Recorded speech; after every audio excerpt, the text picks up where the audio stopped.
दोस्तों जय हिंद जय भारत। मैं मदन लाल आज़ाद, संयोजक संस्थापक all India bike board taxi union. आज दिनांक 11 जून 2021 को आपके समक्ष प्रस्तुत हूँ राजधानी दिल्ली से कुछ खास समाचार, कुछ खास सूचनाएं आप सब तक पहुँचाने।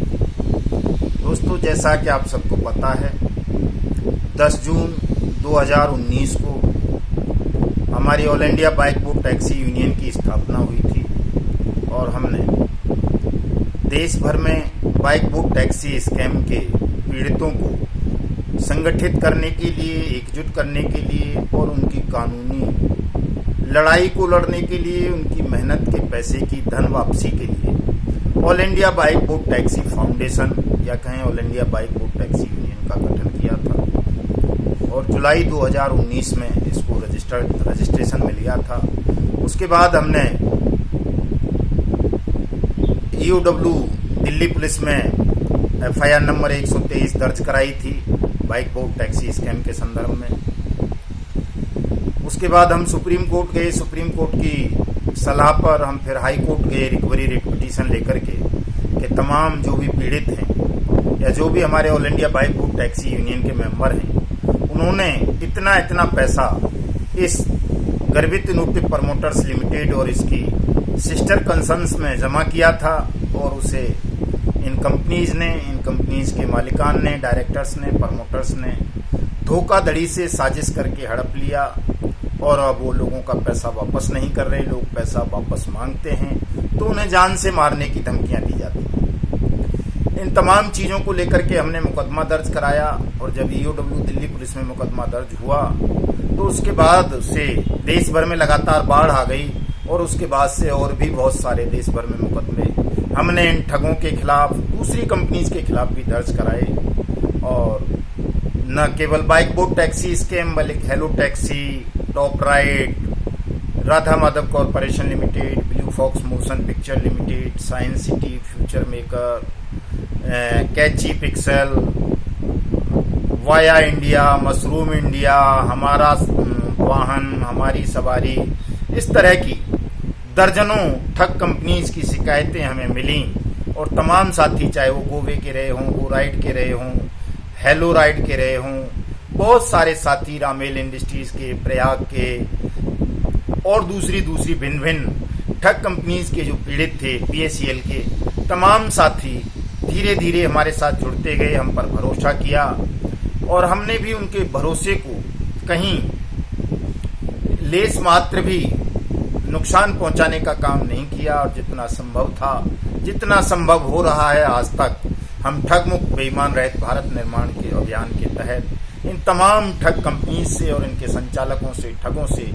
बेईमान सिस्टम से, बेईमान मिनिस्टर्स से, बेईमान ऑफिसर्स से, इनके दलालों से, तमाम लोगों से टकरा रहे हैं, उनके खिलाफ कानूनी कार्रवाई कर रहे हैं। और जैसा कि आप सबसे 10 जून 2019 को हमने जंतर मंतर पर ये वायदा किया था, वो वायदा आज पुनः दोहराते हैं कि हम अपने अंतिम सांसों तक इन तमाम ठग कंपनीज के खिलाफ लड़ेंगे और जब तक आपकी मेहनत की पाई आपको वापस नहीं दिला देंगे तब तक शांति से नहीं बैठेंगे। ये लड़ाई हमारी ऐसे ही जारी रहेगी। किसी भी साथी को बिल्कुल भी घबराने की, डरने की, तनाव लेने की कोई आवश्यकता नहीं है। जो भी साथी all India bike board taxi union के मेंबरान हैं या जो भविष्य में मेंबर बनेंगे, जो जुड़ेंगे हमारे इस ठगमुक्त बेईमान रहित भारत निर्माण मिशन से, उनका पूरा पैसा मैं ब्याज के, मैं जुर्माने के वापस कराने की नैतिक और अनिवार्य ड्यूटी हमारी है और हम इस काम को करेंगे। आपका एक पैसा आपको वापस दिलाएंगे। आप भले ही किसी भी ठग कंपनी की ठग स्कीम का शिकार हुए हैं, यदि आप बाइक बोर्ड टैक्सी यूनियन के मेंबर बनेंगे, हमसे जुड़ेंगे, तो हम आपका पैसा दिलाने के लिए वचनबद्ध हैं, प्रतिज्ञाबद्ध हैं, संकल्पित हैं। इसमें आपको किसी को भी कोई भी अंश मात्र भी, लेस मात्र भी संदेह करने की आवश्यकता नहीं। दोस्तों जैसा कि आप सबको पता है, कल 10 जून के दिन हमने अनियमित जमा योजना पाबंदी कानून 2019 के रूल्स को नोटिफाइड कराने के लिए bike board, hello taxi, top ride, Radha Madhav corporation limited और blue fox motion, science city जैसी ठग कंपनीज के खिलाफ सीबीआई जांच कराने की मांग को लेकर और इन ठग कंपनीज के जो आकार रहे हैं, जो सरकार में बैठे हुए हैं, जो ऑफिसर्स हैं, मिनिस्टर्स हैं, मेंबर पार्लियामेंट्स हैं, विधायक हैं और ताकतवर लोग हैं, ऊंची पहुंच वाले, उन तमाम लोगों को जेल के सींखों के पीछे कैद करवाने के लिए और अनियमित जमा योजना पाबंदी कानून 2019 के रूल्स को नोटिफाइड करा के तमाम ठग कंपनीज के पीड़ितों का पैसा 180 वर्किंग डेज में वापस करवाने की व्यवस्था बनाने हेतु कल माननीय राष्ट्रपति, प्रधानमंत्री, गृह मंत्री, वित्त मंत्री, तमाम स्टेट्स के चीफ मिनिस्टर्स, तमाम मेंबर पार्लियामेंट्स, तमाम पुलिस प्रमुखों को हमने कल मेमोरेंडम दिया है। उस मेमोरेंडम की कॉपी व्हाट्सएप ग्रुप के माध्यम से आपको भेजी है हमने कल। आज भी उसका लिंक जो है मैं इसमें दूंगा, वीडियो डिस्क्रिप्शन के नीचे आप वहां से ले सकते हैं और उसको स्वयं भी मेल कर सकते हैं भारत के राष्ट्रपति को, प्रधानमंत्री को, चीफ जस्टिस ऑफ इंडिया को, हाई कोर्ट के चीफ जस्टिस को, अपने स्टेट के डायरेक्टर जनरल पुलिस को, पुलिस कमिश्नर्स को, अपने स्टेट के चीफ मिनिस्टर्स को, डिप्टी सीएम्स को और जिनको भी आपको लगे कि हमें इन लोगों तक अपनी आवाज पहुंचानी चाहिए, उन तक आप अपनी आवाज ईमेल के माध्यम से, स्पीड पोस्ट के माध्यम से पहुंचा सकते हैं। तो कल का चूंकि कोविड-19 का प्रोटोकॉल था, 14 जून तक दिल्ली में कर्फ्यू भी है, कोरोना कर्फ्यू, ये हमारी परमिशन भी रिजेक्ट कर दी गई थी, लेकिन उसके बावजूद भी हमने कल ये अपना प्रोग्राम किया, आपको सबको पता है।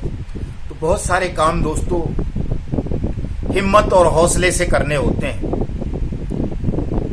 और जब तक आप लोग हिम्मत और हौसला नहीं जुटाएंगे, जब तक अपना समर्थन नहीं देंगे, तब तक हम भी आपकी लड़ाई को उतनी तेजी से, उतनी सफलतापूर्वक नहीं लड़ पाएंगे जैसे बहुत सारे लोग उम्मीद करते हैं। बहुत सारे लोग चाहते हैं कि उनका पैसा तुरंत वापस मिल जाए। दोस्तों ये संभव नहीं है।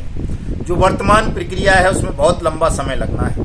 जल्दी पैसा तभी मिल सकता है जब हम अनियमित जमा योजना पाबंदी कानून 2019 को लागू करवा लें, स्पीडी कोर्ट, स्पीडी ट्रायल की व्यवस्था करवा लें और उसके लिए आप सबको जुड़ना पड़ेगा। वो काम हम अकेले नहीं करवा सकते। चूंकि आप देख रहे हो 1 साल से ज्यादा हो गया, हाई कोर्ट में अभी केवल डेट पर डेट मिल रही है। अभी भी 2 अगस्त को सुनवाई होनी है। कोविड-19 के प्रोटोकॉल्स को अगर समापन नहीं हुआ, कोविड का प्रकोप दोबारा शुरू हो गया तो 2 अगस्त वाली भी नहीं होगी, उस पर फिर डेट पड़ जाएगी। सुप्रीम कोर्ट अभी सुनने को तैयार नहीं है। सीबीआई जांच पर अभी कोर्ट ने कोई संज्ञान नहीं लिया है, लेकिन जो अंदरूनी सूत्रों से पता चल रही है, सुप्रीम कोर्ट ने कई पत्र भेजे हैं सरकार को, उत्तर प्रदेश सरकार ने रिकमेंडेशन भेजी है मोदी गवर्नमेंट को, राजस्थान गवर्नमेंट ने भेजी है, दिल्ली स्टेट ने भी रिकमेंडेशन भेजी है। मैं पुनः जून के महीने में उत्तर प्रदेश के चीफ मिनिस्टर से, राजस्थान के चीफ मिनिस्टर से, दिल्ली के चीफ मिनिस्टर से और कंसर्न एजेंसी से मिलेंगे और प्रयास करेंगे कि जून के महीने में ये मामला किसी तरह से सीबीआई के हवाले हो जाए, बाइक बोट टैक्सी स्कैम वाला कम से कम हो जाए। क्योंकि इस मामले में बहुत सारे लोग, हमारे 2 लाख से ज्यादा सैनिक भाई फंसे हुए हैं और हजारों लोग उसमें आत्महत्या कर चुके हैं। बड़ा गंभीर किस्म का मामला है। देश के सैनिकों के जीवन और सम्मान से, उनके आत्म सम्मान से, उनके साहस से, देश की सुरक्षा से जुड़ा हुआ मामला है। इसलिए मैं चाहता हूं कि बाइक बोट टैक्सी स्कैम कम से कम इस जून के महीने में मोदी सरकार सीबीआई के हवाले कर दे और जो इस स्कैम को अंजाम देने वाले नितिन गडकरी जैसे लोग हैं, संजय सिंह जैसे लोग हैं, राम कुमार जैसे लोग हैं, उन तमाम सरकारी पदों पर बैठे हुए लोगों को भी जेलों के अंदर ठूंसा जाए और हमारे तमाम सैनिक भाइयों का, किसानों का, मजदूरों का, दुकानदारों का, अन्य प्रोफेशनल्स का, जिनका भी पैसा bike boat taxi, hello taxi scam में डूबा है, वो अविलंब वापस करवाने की व्यवस्था सरकार करे। यदि सरकार ऐसा नहीं करेगी तो हमारा ये जो अभी तक शांतिपूर्ण आंदोलन चल रहा है, कल ये बहुत भयानक मोड़ भी ले सकता है और इसकी पूरी जिम्मेदारी भारत सरकार की होगी। दोस्तों, कल एक बड़ी, आज के ही अखबारों में है, वैसे वो घटना तो कई दिन पुरानी है, बड़ी दुखद सूचना है कि एक साथी था दिनेश भाटी, यहीं ग्रेटर नोएडा का ही रहने वाला, उसको एक सोनू भाटी नाम के आदमी ने मार दिया। और ये बाइक बोट टैक्सी स्कैम से जुड़ा हुआ मामला है। इस दिनेश भाटी के मार्फत सोनू भाटी ने अपना पैसा बाइक बोट में इन्वेस्टमेंट किया होगा और जब पैसा डूब गया तो उसने इससे मांगा, इसने दिया नहीं वो पैसा, कहा भैया कंपनी भाग गई, तो उनमें आपस में उन्होंने एक षड्यंत्र रचा और इस दिनेश भाटी की हत्या करवा दी, जो किसी सपा के नेता का भाई भी था, वहां का लोकल का। तो दोस्तों, इस प्रकरण को लेकर मैं आप सबसे ये कहना चाहता हूं कि इतना तनाव लेने की आवश्यकता नहीं है कि आपको आत्महत्या करनी पड़े या किसी की हत्या करनी पड़े या स्वयं को हत्यारा बनाना पड़े। इस तरह के तनाव लेने से, इस तरह के आपराधिक कृत्यों से आपका पैसा वापस नहीं मिलेगा। पैसा वापस मिलेगा केवल और केवल कानूनी कार्रवाई करने से। आप तमाम साथी संगठित होकर समन्वित रूप से कानूनी कार्रवाई करेंगे तो आपका पैसा जरूर मिल जाएगा। और यदि आपको कहीं दिक्कत होती है, नॉलेज नहीं है, धन नहीं है, उतना समय नहीं है, कोई और तरह की दिक्कतें हैं, तो उसके लिए all India bike book taxi union है। आप अपनी शिकायत हमें भेजें, व्हाट्सएप के माध्यम से भेज दें, मेल के माध्यम से भेज दें, SMS, फोन कॉल, जैसे भी हो सके वैसे भेज दें। हम आपकी कानूनी कार्रवाई करवाने के लिए प्रतिबद्ध हैं, आपका पैसा वापस दिलाने के लिए प्रतिबद्ध हैं। थोड़ा समय अवश्य लगेगा, लेकिन आपका सबका पैसा जो डूब चुका है वो आपको वापस मिलेगा। आप लोग तमाम लोग कानूनी कार्रवाई करें। दोस्तों, हेलो टैक्सी मैटर में भी 2 FIR हो रखी हैं, 4 लोग जेल में हैं। राधा माधव कॉरपोरेशन लिमिटेड के मैटर में FIR हो रखी है दिल्ली में। ब्लू फॉक्स मोशन वाले मामले में FIR हो चुकी है दिल्ली में ही। चूंकि अब 1 साल से तो लगातार कोविड चल रहा है, हम भी चाह करके भी बहुत कुछ नहीं कर पा रहे हैं जो करना चाहिए। लेकिन अब कोविड-19 का जो प्रकोप है वो थोड़ा कम हुआ है।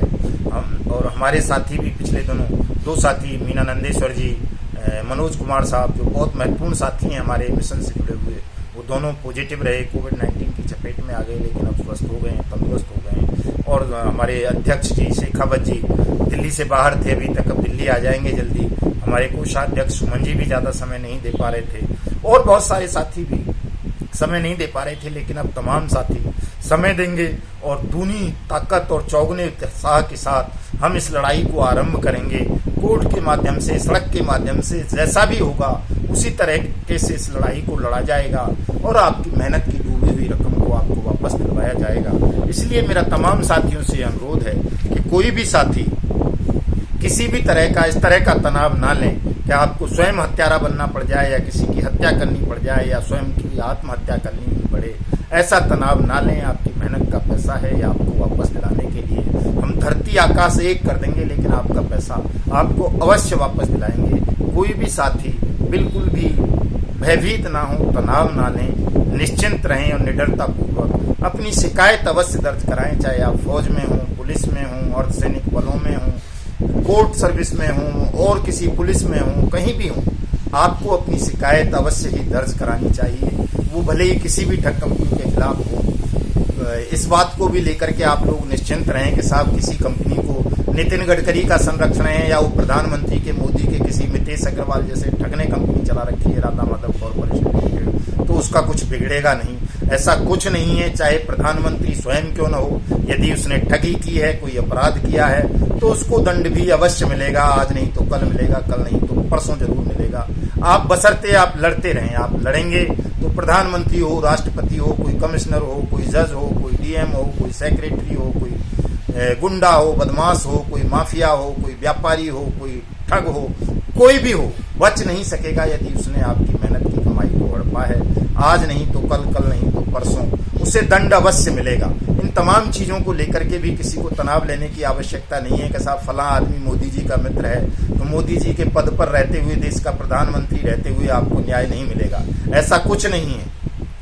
आप संगठित होंगे, समन्वित प्रयास करेंगे, तो चाहे सरकार मोदी की हो या दाऊद अब्राहम की हो या किसी और इंटरनेशनल राशिद नसीम माफिया की हो, ठग की हो, कोई भी आपका कुछ नहीं बिगाड़ सकता। लोकतंत्र में सबसे बड़ी शक्ति जनमत के पास होती है। जब आप इकट्ठे होंगे, संगठित होकर के लड़ाई लड़ेंगे, तो तमाम ठगों को दंडित किया जाएगा और तमाम ठगों के हलक से डंडा डाल करके आपका पैसा वापस लिया जाएगा, आपको दिलवाया जाएगा।